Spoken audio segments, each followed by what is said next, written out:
Hi guys, welcome back to Reserved Investments on YouTube.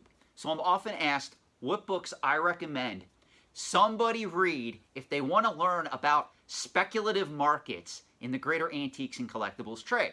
So I decided to put together a little video here, and I'm going to give you 3 recommendations of books that I have read and loved that concern speculation and mass hysteria in pop culture based collectibles throughout the greater antiques and collectibles trade. I really recommend, whether you're a novice collector and or investor, or whether you're on the expert side of the trade, meaning you've been doing this a while, you know how to build wealth, you know what products to collect and invest in for both short-term flips and long-term growth. You should still be reading these books because they still teach fundamentals and they give you an insight into certain collecting markets that you may not have got otherwise. The first book I'm going to recommend is called Comic Wars.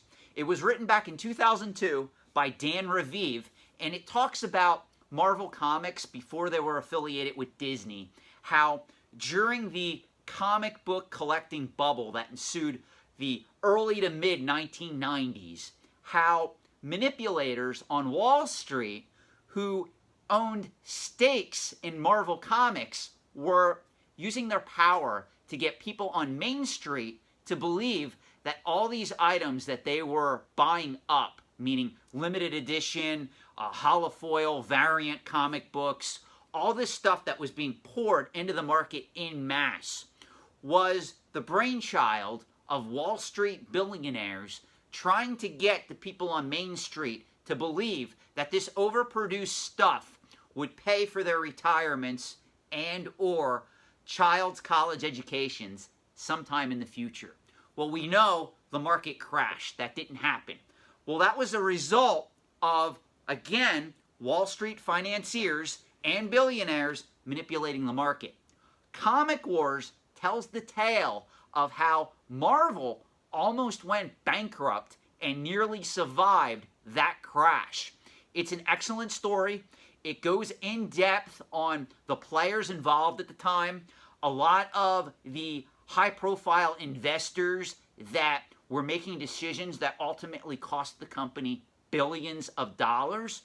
It's an excellent book, one that any collector, especially if you love comic books, should read. The next book that I recommend is called Mint Condition. Mint Condition was published back in, I want to say, 2011, and it was by Dave Jamieson. The full title is Mint Condition: How Baseball Cards Became an American Obsession. Now, what's great about this book is it looks at the baseball card collecting hobby from somebody from the outside of the market is peering in and looking how market manipulators made it so these overproduced pieces of cardboard would be selling for a premium on the secondary marketplace. That's pretty much the definition of a speculative bubble. Well, this book goes one step further and also even talks to people who got hurt by the speculative bubble and also people who profited from it. So somebody reading this book gets 2 different insights. The people who really didn't care about baseball cards but made money from the boom, and the people who really just loved the cards but also weren't privy enough to understand the market as a whole, who got burned when the speculative boom crashed. Now, the reason why I'm using these 2 books, both Mint Condition and Comic Wars, to teach you guys about speculative bubbles is because the third book I'm going to recommend deals with Beanie Babies. However, the criticism that me and a lot of so-called quote-unquote experts in the greater antiques and collectibles trade get thrown at us when we start talking about speculative bubbles is a lot of people claim, oh, you're cherry-picking the markets. Pogs and Beanie Babies are not comparable to vintage toys, to graded video games, to Magic the Gathering, to Pokemon, and I interrupt them and I say, well, wait a minute.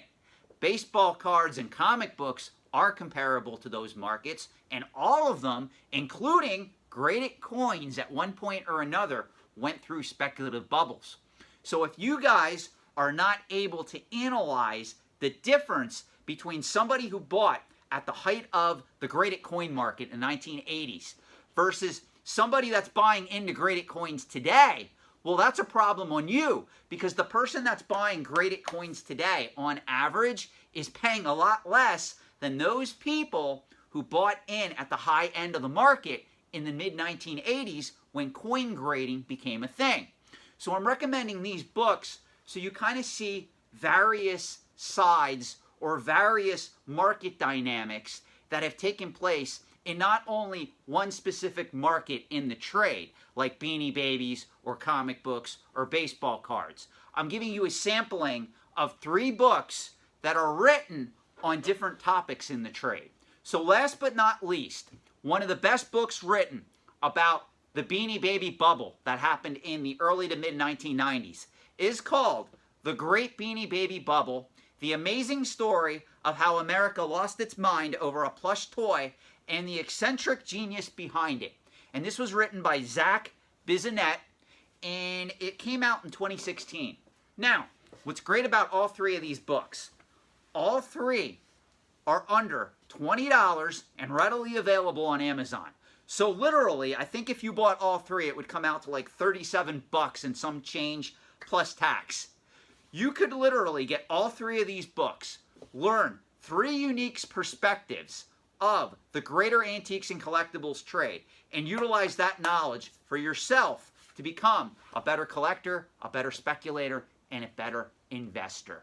There is no better knowledge that can be had for less than $50 in the greater antiques and collectibles trade than reading these 3 books.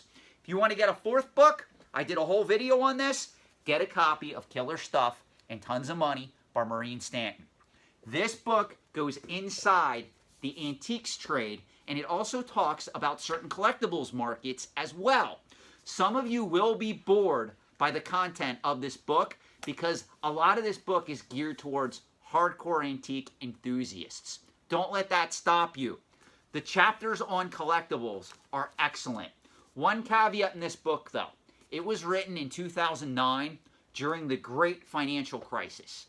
And a lot of what was happening in the greater economy as a whole was very pessimistic. So a lot of that transpired to how a lot of the dealers, collectors, and investors who are active in this book perceived the market for antiques and collectibles as a whole. So you have to understand that this is a pessimistic book. This is not a happy, feel-good book about antiques and collectibles, but it's one of the best books ever written to take you inside the overall antiques marketplace, as well as, to a lesser extent, the collectibles marketplace. So this book, I think, was 18 bucks alone. So really, under 60 bucks, you can get 4 books on understanding markets in the greater antiques and collectibles trade, as well as gaining insight into how to analyze speculative bubbles. Where else for $60 can you get an education like that, aside from watching my videos? Shameless plug, I know. But for those of you that really want to learn this stuff, this is books that I truly recommend.